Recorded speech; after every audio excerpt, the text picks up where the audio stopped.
নমস্কার, বাংলা সেরা গল্পে সবাইকে জানাই স্বাগত। শুরু করছি আজকের গল্প।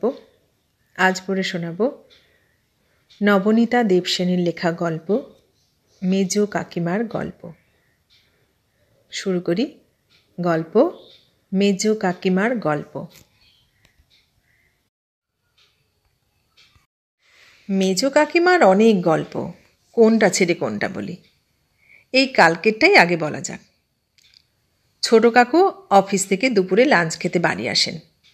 সিঁড়ি দিয়ে উঠতে উঠতে জিজ্ঞেস করছেন, মেজ বৌদি, আমার কোনো চিঠি এসেছে? মেজ কাকিমা বললেন, চিঠি? তা তুমি আসছো না। আমি তো রান্না বান্না সেরে তোমার জন্য বারান্দায় দাঁড়িয়ে আছি। দেখি পিয়ন আসে কি তুমি আসো। এমন সময় পাশের বাড়ির সোমার মায়ের দেখা পেলুম। সোমার মায়ের খবর তো জানো? তার ভাইয়ের চোখে অপারেশন হয়েছে, ম্যাড্রাসে গেছে। সেই সময়ই আবার তার মায়ের হলো হার্ট অ্যাটাক, সেও হাসপাতালে। বেচারি একলা ভেবে ভেবে অস্থির।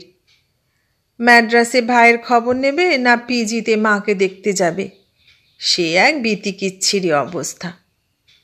তার সোমা অবশ্যই খুব শক্ত মেয়ে। ছেলেবেলা থেকে পিতৃহীন হলে লোকে অমনি শক্ত হয়ে যায়। সে বললে, মা, তোমাকে ম্যাড্রাসের কথা ভাবতে হবে না, তুমি পিজিতেই যাও। কি সুবুদ্ধি ভেবে দেখো একবার ঠাকুরপো। অতটুকুনি মেয়ে, কলেজে পড়ছে মাত্র। তারপর সোমার মা তো চলে গেল। আমি ভাবলুম সোমার জন্য তো পাত্র দেখা উচিত এবার। মেয়ে বড় হয়ে গেছে। রাস্তা দিয়ে উমেশবাবু যাচ্ছিলেন, দেখেই মনে হলো উমেশবাবুর 4 ছেলের তো এখনও বিয়ে হয়নি। বিলেত না আমেরিকায়, খড়গপুরে না দুর্গাপুরে, কোথায় না কোথায় যেন ছেলে 4টে দূরে দূরে সব ছড়িয়ে ছিটিয়ে রয়েছে। কোনোটা পড়ছে, কোনোটা বা চাকরি করছে। কে যে কেমন পাত্র হয়েছে ঠিক জানি না। উমেশবাবুকেই বরং ডেকে জিজ্ঞেস করি। তা উমেশবাবু তখন পোস্ট অফিসে যাচ্ছিলেন বিলেতের না আমেরিকার চিঠি ডাকে দিতে। তাকে বলে দিলুম ওই সঙ্গে আমার জন্যেও 2 পোস্ট কার্ড এনে দিতে। বললুম, দাঁড়ান 30টা পয়সা নিয়ে যান। তা উনিও দাঁড়াবেন না, আমিও ছাড়ব না। ওই করতে করতে ছেলেরা কে কি করছে, কে কি পড়ছে, সেসব জিজ্ঞেস করতে ভুলেই গেলুম। বয়সের দোষ আর কি। তা উমেশবাবু? ছোট কাকু ডাল শেষ করে চচ্চড়ি মাখতে মাখতে বললেন, মেজ বৌদি, আমার কি কোনো চিঠি এসেছে? সেই কথাই তো বলছি। তা পিয়নেরও দেখা নেই, তোমারও দেখা নেই। বারান্দায় দাঁড়িয়ে দাঁড়িয়ে ভাবলুম মাথায় তেলটা মেখে নি। তা তেলের যা অবস্থা হয়েছে, জবা কুসুম ক্যান্থারাইডিন তো মাখিয়ে, একদম প্লেন নারকোল তেল। তাতেই কি খরচা। মাঝে মাঝেই ভাবি, দূর ছাই, চুলে তেল দেওয়াই ছেড়ে দেব। তা পাকা কাঁচা যাই হোক, 4টিখানি চুল তো আছেই মাথায়। তেল না দিলে মাথা যেন ফেটে যায়। রাগ করে 2 দিন তেল না মাখলেই প্রেশার বেড়ে যায়। সে আর এক কেলেঙ্কারি। তা আজকাল সিঙ্গি মার্কা বদল করে প্যারাশুট মার্কা কিনেছিলুম, এখন আবার সেটাও বদল করতে হবে। এবার মাছের কাঁটা বাছতে বাছতে কাকু বললেন, মেজ বৌদি, আমার কোনো চিঠি এসেছে? চিরপ্রশান্ত চিরসুস্থির ছোট কাকু ধৈর্য ভরেই প্রশ্ন করেন। আহা, সেই কথাই তো হচ্ছে। এতটুকুতে এত অধৈর্য হলে চলবে কেন? ওই চিঠির কথাই তো হচ্ছে। তা আমি ভাবলুম পিয়নের তো দেখা নেই, বরং তেলটা একটু চাঁদিতে ঘষিয়ে নি। তারপর তেল মাখতে মাখতে কি সর্বনাশ! ও বাড়ির চাঁদুর ছেলেটা ন্যাড়া হাতে ঘুড়ি ওড়াচ্ছে। ওরে বাবা রে, এই ন্যাড়া ছাদে ঘুড়ি ওড়ানোর মতন এত দূর ডেঞ্জারাস খেলা আর নেই। আমি তো অমনি চেঁচাতে শুরু করেছি, অ চাঁদু, তোর ছেলে যে পড়ে মলো রে, কি করছিস? আগে ছেলেকে নামা। তা চাঁদু বাড়ি ছিল না, সকালবেলা এই সময় অবশ্যই সে থাকেও না কোনো দিনই, তার তো রোজই আপিস। সেই সুযোগেই ছেলেটা ছাদে উঠেছে। তাদের স্কুল সব বন্ধ কি না, গরমের ছুটি দিয়েছে এর মধ্যেই। স্কুলগুলো যে কটা দিনই বা খোলা থাকে আর কটা দিন বন্ধ। মেজ বৌদি, ছোট কাকু কাঁচা আমের ফটিক ঝোলে চুমুক দিয়ে গোঁফ ঝাড়তে ঝাড়তে বললেন, আমার কি কোনো চিঠিপত্র এসেছে? আহা, চিঠির কথা বলছি না তো কি কথা বলছি আর। ভাবলুম তেলটা যখন মাখা হয়ে গেল, একেবারে গামছাটা নিয়ে কাপড় চোপড় নিয়েই নিচে কলতলায় নাবি। তোমার ডাক বাক্সটাও দেখা হবে, চানটাও সারা হবে। এমন সময়ে সাবির টেলিফোন এলো। সাবির শাশুড়ি যায় যায় জানোই তো। সাবিদের বাড়ি টেলিফোন নেই, খবর যা কিছু আমার এখানেই দেয়। আমি তখন কি করি, কেমন করে সাবিকে ডেকে পাঠাই? ঘরে তো কেউই নেই। তখন বললুম, তা খবরটা বরং আমাকেই দিয়ে দাও। দুপুরবেলা যখন ছোট ঠাকুরপো ভাত খেতে আসবে, তার হাতে সাবিকে খবর দিয়ে দেব। তা হাতে তেল নিয়ে ফোন ধরা যদিও বা যায়, কলম ধরা বড়ই শক্ত। তখন সাবির দেওরকে বললুম, ধরো, তেল হাতটা ধুয়ে আসি। দইয়ের বাটিটা নামিয়ে রেখে ছোট কাকু বললেন, মেজ বৌদি, আমার কি কোনো চিঠি? আহা, শোনোই না সবটা। এত অধীর হলে কি সংসারে চলে? আপিসের কাজকর্ম করোই বা কেমন করে তোমরা? তাড়াতাড়ি তেল হাত ধুয়ে সাবির দেওর যা যা বললে সব একখানা কাগজে লিখে নিলুম। সেই চিঠি লিখে ওকে বললুম ছোট ঠাকুরপোকে দেব। সে ঠিক ভাত খেয়ে আপিসে যাবার পথে সাবিকে দিয়ে যাবে তার শাশুড়ির খবরটা। চিঠি চিঠি করে যে পাগল করে দিচ্ছ, তা সেই চিঠির কথাই তো বলছি, শুনলে তো? ছোট কাকু হাত ধুয়ে মেজ কাকিমার হাত থেকে মশলা নিয়ে খেতে খেতে সিঁড়ি দিয়ে নামতে নামতে বললেন, তাহলে মেজ বৌদি সাবির চিঠিটাই দিয়ে দাও, যাবার পথে দিয়ে যাচ্ছি। সে কি আর আছে? রাস্তা দিয়ে তক্ষুনি মনমোহন ছুতোর মিস্ত্রি যাচ্ছিল, সে তো সাবিদের পাশের বাড়িতেই কাজ করেছে, তার হাতে পাঠিয়ে দিয়েছি। তখনই পেয়ে গেছে। ও সব খবর ফেলে রাখতে হয়? ছিটকিনি খুলতে খুলতে ছোট কাকু বললেন, তাহলে আজকে সকালের ডাকে আমার কোনো চিঠি আসেনি? মেজ কাকিমা পিছু পিছু গেছেন দেওরকে এগিয়ে দিতে।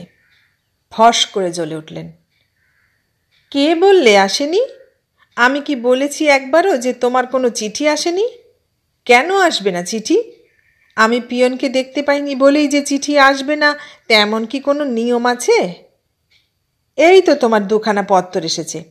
এই দরজার কাছেই টেবিলের ওপর খবরের কাগজ চাপা দিয়ে তুলে রেখেছি, পাছে উড়ে যায়। খবর কাগজের গোছা তুলে বীর দর্পে মেজ কাকিমা দুটি খাম এগিয়ে দিলেন ছোট কাকুর হাতে। 2 নম্বর, অতিথি সৎকার। কেউ যদি কড়া নেড়েছে তবে আর রক্ষে নেই। অমনি মেজ কাকিমা চেঁচাবেন, বৌমা বৌমা, মিষ্টি আনো, শরবত করো, অতিথি নারায়ণকে অমনি ফেরাতে নেই। তারপর তো দরজা খোলা হলো। মেজ কাকিমা ছুটে এসে মোড়া পেতে দিয়ে পাখা খুলে বলবেন, কাকে চাই আপনার? যদি অচেনা হয় তবু, বৌমা শরবত করে মিষ্টি আনাও। তিনি হয়তো কোনো সেলফ রিপ্রেজেন্টেটিভ, ভাব দেখে লজ্জা পাচ্ছেন। এখন অতিথি বলতে সব বাড়িতেই এরাই প্রধান। এরোপ্লেনের সুটকেস, ইলেকট্রিকের ঝাঁটা বালতি, গ্যাসের উনুন, বাসনকোসন, তেল, সাবান, খাবার দাবার, কি না আনেন এরা, এমনকি অন্তর্বাস পর্যন্ত। মেজ কাকিমার সব কিছুই দেখা চাই, শোনা চাই। তারপর অতিথিকে মিষ্টির থালা দিয়ে শরবত খাইয়ে জিনিসপত্র কিনে বিদায় করা চাই। জিনিস লাগুক না লাগুক মেজ কাকিমা কিনবেই, যদি না বড্ড বেশি দাম হয়। শখানেকের মধ্যে হলে তাকে খালি হাতে ফিরতে হবে না এই বাড়ি থেকে। মেজ কাকিমার কল্যাণে বাড়ি খেলো সাবানে জোলো ফিনাইলে, বেফিট অন্তর্বাসে, স্যানিটারি ন্যাপকিনে, শ্যাম্পুতে, পাউডারে, ম্যাগিতে, বোনভিটাতে ভর্তি। অতিথিকে ফেরাতে কষ্ট হয় মেজো কাকিমার। এত রোদ্দুরে আহারে দৌড়ে দৌড়ে ঘুরছে, ওদের বুঝি কষ্ট হয় না? কিছু না কিনলে চলবে কেন? আজ দরকার নেই, কাল হবে। যাকে রাখো সেই রাখে। মেজো কাকিমার লক্ষ্মীর ভাণ্ডার। বড় বৌদির মতো এমন পুত্রবধূ জগতে হয় না। বড় বৌদির সহ্যের সীমা নেই, ভালোবাসার অন্ত নেই। আমরা অধৈর্য হয়ে যাই, বৌদি শুধু হাসেন। দাদার মৃত্যুর পর থেকে বড় বৌদি একদম একা। দিনের বেলাতে স্কুলে পড়ান, বাকি সময়টা মেজো কাকিমাকে নিয়ে। মেজো কাকিমা তার অতিথিদের গলা নিচু করে বলেন, বড় বৌমা আবার একটু কৃপণ আছে। ছোট্ট ছোট্ট গিলাসে শরবত দেয়, 8 আনা দামের রসগোল্লা আনায়, তবু দেয় তো। আমার মেয়ে হলে, ও বাবা, এ যদি সন্ধ্যা রানী হতো, কিছু দিতই না। এই দিচ্ছি মা, দিচ্ছি করেই সন্ধে উতরে দিত, তোমরা চলে যেতে। চিরকাল কি কেউ জলখাবারের লোভে লোভে বসে থাকতে পারে?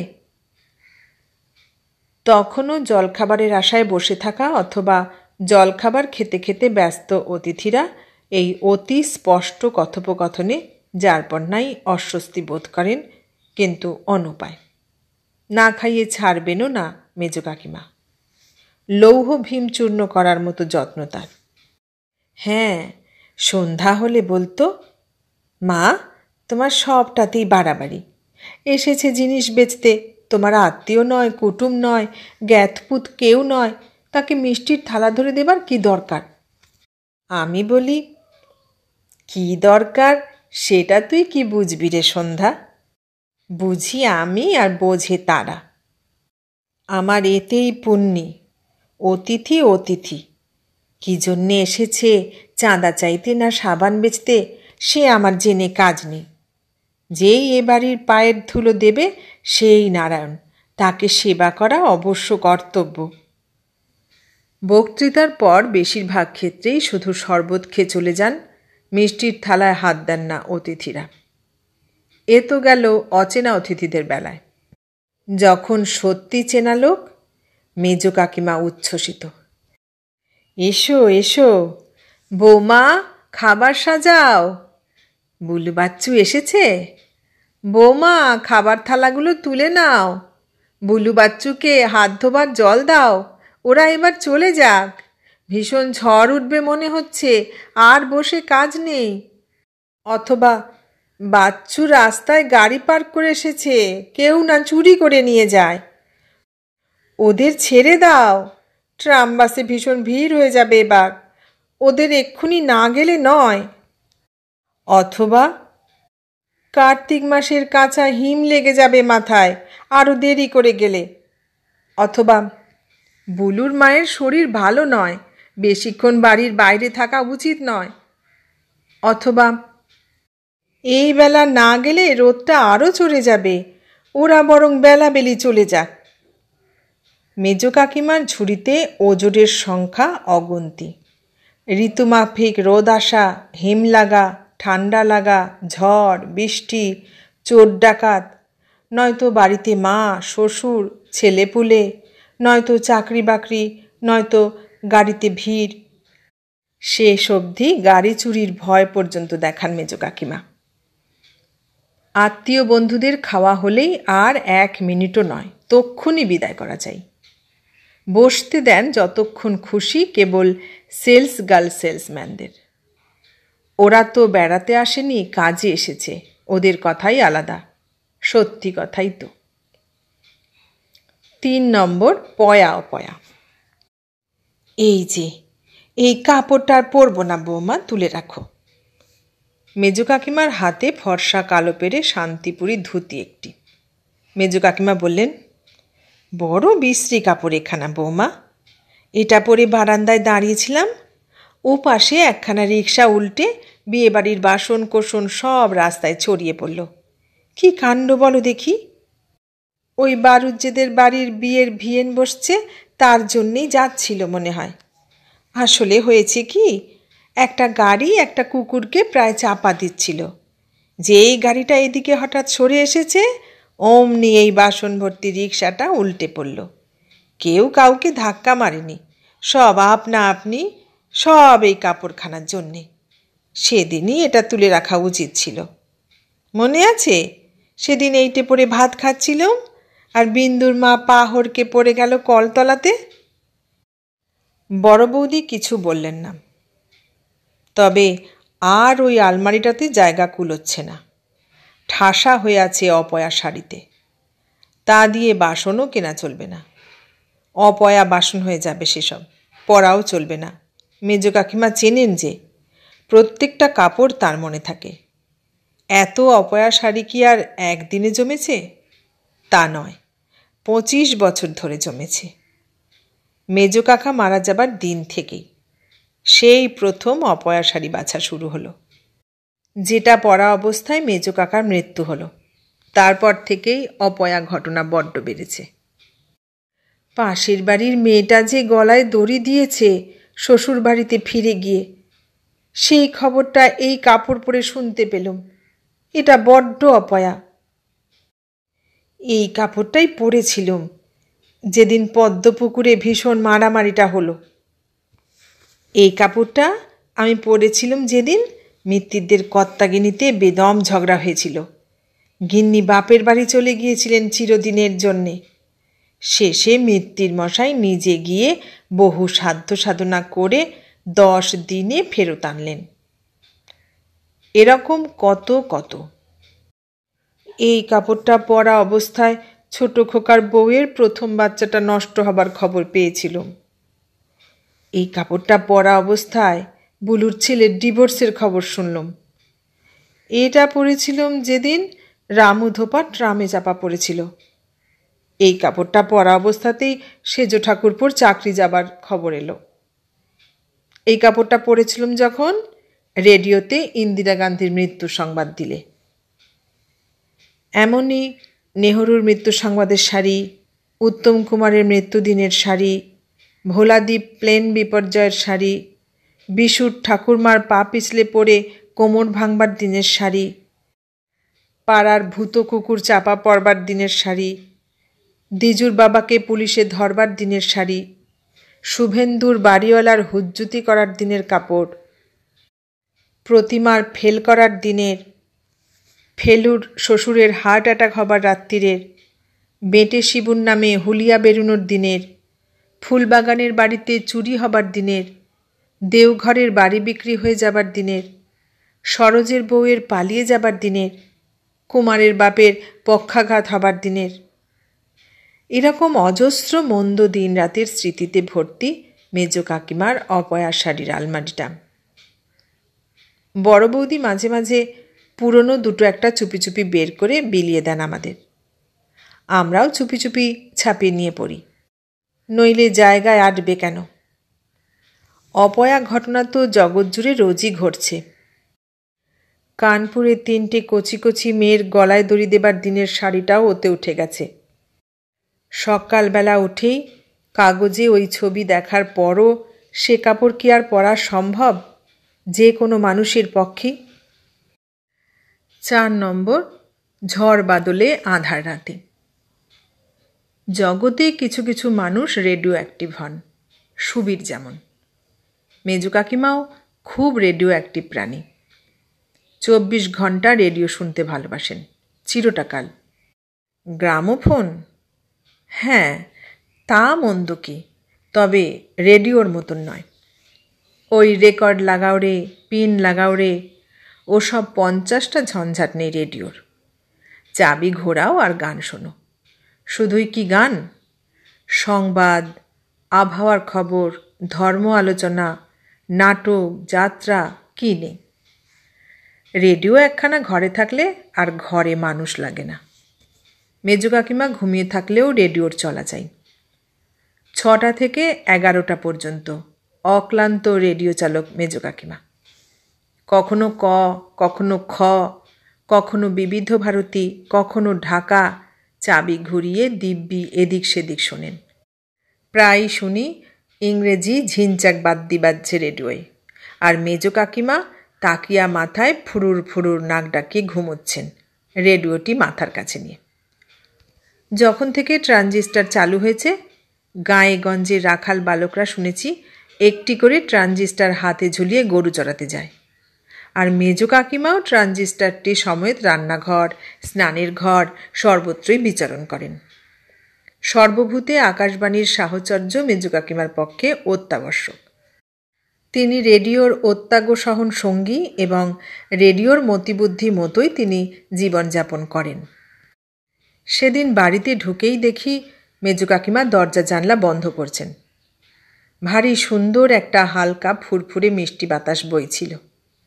এরকম বাতাসকেই বোধহয় মলয় পবন বলে। আমি মেজ কাকিমাকে বারণ করি দরজা জানলা বন্ধ করতে। এত সুন্দর হাওয়াটা বন্ধ করে দেবার কোনো মানেই হয় না। গম্ভীর মেজ কাকিমা বললেন, এখন মিষ্টি হলে কি হবে? ও যে প্রচণ্ড লোকসান সঙ্গে নিয়ে আসছে বাবা। মানে প্রচণ্ড ঝঞ্ঝাবাত্তা আসছে। তুমিও বাড়ি চলে যাও, আর এখানে থেকো না। যাব মানে? এই তো এলুম। কিন্তু এত ঝড় বাদলে বাইরে থাকলে তোমার শাশুড়ি ভাববেন। তুমি বাড়ি যাও। কোথায় ঝড় বাদল? শুকনো তো। আসছে, ভয়ঙ্কর ঝড় আসছে। মোটেই আসছে না। বাইরে পরিষ্কার আকাশ, খটখটে। আমি তো এই এলুম বাইরে থেকে। রেডিওতে বলেছে, সতর্কবাণী দিয়েছে, তুমি জানবে কোত্থেকে? তোমরা তো রেডিও শুনবে না। প্রবল বান ডেকেছে, এখনই এলো বলে। কোথায় বান? অন্ধ্রে না বাংলাদেশে? এই দুটো দেশকে প্রতি বছর সমুদ্র একবার করে মার দিয়ে যায়। শয়ে শয়ে পশু পাখি, ঘর বাড়ি সমেত মানুষ মরে। অন্ধ্র আর চাঁদগা ছাড়া কি দেশ আর নেই? প্রচণ্ড বন্যা হয়েছে চীনে। চীন তো আমাদের গায়ের ওপর। চীনে ঝড়ঝঞ্ঝা মানেই সেটা কলকাতাতে এসে পড়ল বলে। মেজ কাকিমা দ্রুত হাতে জানলা বন্ধ করতে থাকেন। চীনের ঝড় থেকে সাবধান হওয়া দরকার। বড় বৌদি চুপি চুপি বলেন, চীন তো ভালো। হনলুলুতে ঝড় হয়েছিল, রেডিওতে শুনেই তো মা ছাদ থেকে সমস্ত ভিজে কাপড় তুলে ফেলেন। আর ফ্লোরিডাতে সেই যে একটা সাইক্লোন এসেছিল, তার নাম ওরা দিয়েছিল সোনিয়া। তাই থেকে মার কি ধারণা হয়েছে কে জানে। রেডিওতে সোনিয়া নাম উচ্চারণ হলেই দৌড়ে গিয়ে জানলা দরজা বন্ধ করে দেন। টেলিভিশনটাকে মেজ কাকিমা এখনও মেনে নিতে পারেননি। টেলিভিশনের ঘরে উনি ঢোকেনি না। কেবল রামায়ণ হলে শুধু সেটা দেখতে ইদানিং যাচ্ছেন। টিভিকে রেডিওর সতীন বলে মনে করেন মেজ কাকিমা। টিভির ওপর মনে মনে তাই তার রাগ। টিভি এসে রেডিওর যেন মান মর্যাদা নষ্ট করেছে। ছোট কাকুর মতো বড় বৌদিও মেজ কাকিমাকে স্নেহের প্রশ্রয় দেন। তার সব অযৌক্তিক কাণ্ড কারখানাই মেনে নেন আর হাসেন। আশ্চর্য মানুষ বৌদি। 5 নম্বর ত্রিফলা। মেজ কাকিমা খুব ভক্তিমতী। মেজ কাকিমার ইচ্ছে আমরাও সকলে ভক্তিমতী হই, কিন্তু কাউকেই মানাতে পারেননি। এমনকি ওর ওই অদ্বিতীয় স্বেচ্ছাসেবিকা 1 ওমেন ভলেন্টিয়ার কোর্স বড় বৌদিকেও না। রাত্রে 7:30-8টার মধ্যে খেয়ে দিয়ে খোলা রেডিওর পাশে শুয়ে মেজ কাকিমা ঘুমিয়ে পড়েন। আর 11টায় রেডিও বন্ধ হলেই উঠে পড়েন। বড় বৌদি ততক্ষণে স্কুলের খাতা দেখে সব এসে শুয়েছেন। মেজ কাকিমাকে রাত্রে দেখতে হয়, পাশে একজনের না শুলেই নয়। ওর বয়স যদিও 70 হয়নি, কিন্তু হার্টটা ভালো নয়। 2 বার অ্যাটাক হয়ে গেছে। পেসমেকার বসানো আছে। সে আর এক গল্প। ঘুম থেকে উঠেই মেজ কাকিমা ঘড়ি দেখেন। তারপর ডাকেন, ও বৌমা, বৌমা ঘুমোলে? বলি, ঘুমোলে নাকি? ঘুমোলে? বড় বৌদি বলেন, কি মা, কিছু বলছেন? না মা, না, কিচ্ছু বলিনি। বলছি ঘুমো। ঘুম তোমার দরকার। সারাদিন খেটে খুটে আসো। বাড়িতেও তো বুড়ি শাশুড়িটাকে নিয়ে তোমার বিশ্রাম নেই। ঘুমো মা, ঘুমো। ঘুম না হলে তোমার শরীর দেবে কেন? এত কাজ মানুষে পারে? ঘরে খাটনি, আবার বাইরে খাটনি। বিশ্রামের সময় বলতে তো এই রাতটুকুনি। তা না ঘুমোলে কি চলে মা? তাই বলছি ঘুমিয়ে পড়ো।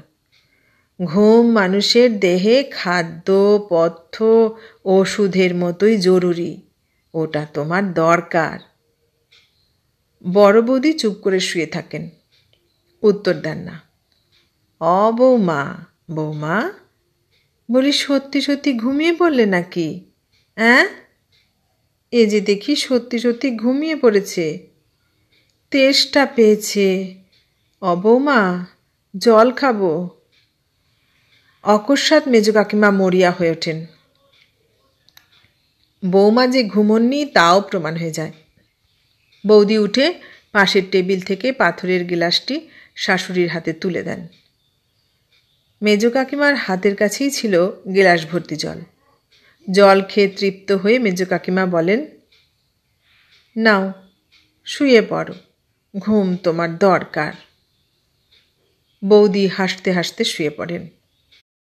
এক সময়ে শুয়েও পড়েন মেজো কাকিমার মুখে নানান গল্প শুনতে শুনতেই। মেজো কাকিমা ঘুমন না, দাদার ছেলেবেলার গল্প করেন বৌদির কাছে। মেজো কাকিমার ওই একই ছেলে ছিল, আরেকটি মেয়ে আছে, বম্বেতে থাকে। তার ছেলেবেলার গল্পও শুনতে হয় বৌদিকে। তারপর ভোর 3টে বাজতেই ঘড়ি ধরে, বৌমা, বৌমা, ওঠো, শিগগির বাথরুমে যাও, হিসি করে এসো, নইলে শরীর খারাপ করবে যে। এতক্ষণ বাথরুমে না গিয়ে থাকতে হয়, শরীরের বিষ শরীরে বসে যাবে যে। ওঠো, বাথরুমে যাও, কিডনি শেষ হয়ে যাবে। যাও, বাথরুমে যাও। আপনি যাবেন মা? চলুন, আমি আলো জ্বেলে দিচ্ছি। আমি তো যাবই, সে কথা হচ্ছে না। আমি বলছি তুমি যাও। এই যে তোমার একটানা ঘুমুনো বাথরুমে না গিয়ে, এটা কিন্তু স্বাস্থ্যের পক্ষে ভালো নয়, একটুও খুব খারাপ অভ্যেস। মেজো কাকিমার অনুরোধ মাফিক বড় বৌদির স্বাস্থ্য রক্ষার প্রথম পর্ব শেষ হয়। বৌদি ফের ঘুমোতে যান। 4টে বাজে দেয়াল ঘড়িতে। মেজো কাকিমা ডাকেন, বড় বৌমা, বড় বৌমা, ওঠো মামনি, ওঠো, 4টে বেজে গেল যে। বড় বাইরে ফিরে আসবে না? এরপর যে অনিয়ম হয়ে যাবে। শরীর শুদ্ধি না করলে কি চলে মা? যাও, বড় বাইরে যাও, 4টে বেজে গেছে। মেজো কাকিমার একেবারে কড়া নিয়ম। বড় বৌদির ইচ্ছে অনিচ্ছে বা শারীরিক প্রয়োজন তার বাথরুম যাবার কোনো ভিত্তি হতে পারে না। এ ব্যাপারে মেজো কাকিমার ঘড়ি দেখাই সর্বাগ্রে বিবেচ্য। এতেও বৌদির হাসি মোছে না। বাথরুম থেকে এসে বৌদি আবার শুতে চেষ্টা করেন। মেজো কাকিমার নাম হওয়া উচিত ছিল কমলি, উনি নেহি ছড়েগি। ঠিক 5টার সময় মেজো কাকিমা উঠে কাপড় ছেড়ে শুদ্ধ বস্ত্র পরে ধূপ জেলে ঘণ্টা নেড়ে নেড়ে ধূপ নেড়ে নেড়ে ঘরময় দেয়াল ভর্তি টাঙানো ক্যালেন্ডার থেকে বাঁধানো অপূর্ব সব দেবদেবীর ছবিতে এবারে আরতি শুরু করেন, হেঁটে হেঁটে ঘরময় ঘুরে ফিরে মন্ত্র পড়তে পড়তে। বৌমা, বৌমা, ওঠো, ওঠো, শাঁখটা ধরো, বাজাতে হবে না, কেবল ধরে ধরে এমনি নাড়লেই হবে। যাও, বাসি কাপড়টা আগে ছেড়ে এসো, তারপর শাঁখটা নাড়াও। এই ব্রাহ্ম মুহূর্ত বড় জাগ্রত মুহূর্ত। এই সকালে দেবতাদের আরতির সময় সবাইকে উপস্থিত থাকতে হয়। ওরা সব সশরীরে এসে পুজো নেন। এই সময়টাই স্বর্গের সঙ্গে মর্তের, দেবতার সঙ্গে মানুষের যোগাযোগের প্রকৃষ্ট সময়। এই মুহূর্তটা ঘুমিয়ে নষ্ট করতে নেই মা, উঠে পড়ো। দেখো কি সুন্দর সূর্য উঠবে এবার। ছাদে যাও, ছাদে গিয়ে পূবমুখ হয়ে দাঁড়িয়ে হাত জোর করে বলো, ওং জবা কুসুম শঙ্কাশং। ওঠো বৌমা, ও কি, পাশ ফিরছ কেন? ও বৌমা, ওঠো।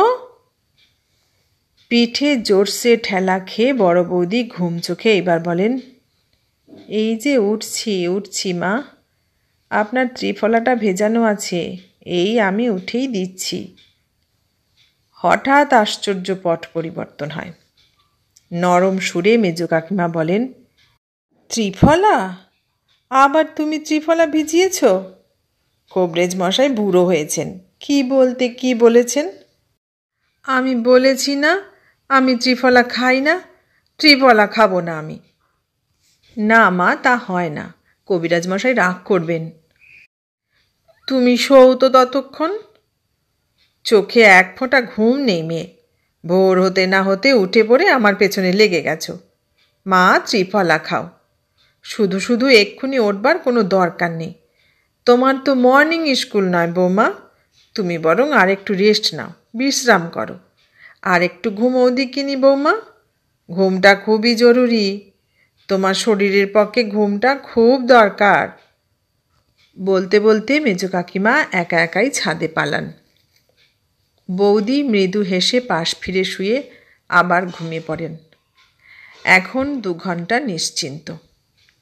সেই 7টায় সুরবালা আসে, এসে চা তৈরি করে। চান করে পুজো করে চা খেয়ে কাগজ পড়ে একেবারে তারপরে মেজ কাকিমা এসে চায়ের কাপ হাতে আদর করে বৌদিকে তুলবেন। বৌমা, বৌমা, ওঠো ওঠো, চা খাও। আর কতক্ষণ ঘুমোবে? তোমার স্কুলের বেলা হয়ে গেল যে। মেজ কাকিমার রেডিওতে তখন লোকসঙ্গীত চলবে, ত্রিফলার টাইম ওভার। এতক্ষণ শুনলেন নবনীতা দেবসেনের লেখা মেজ কাকিমার গল্প। কেমন লাগলো গল্পটা? ভালো লাগলে লাইক কমেন্ট শেয়ার করবেন, আর নতুন বন্ধু হলে সাবস্ক্রাইব করার অনুরোধ রইল। সবাইকে অনেক ধন্যবাদ জানিয়ে আজ এখানেই শেষ করলাম।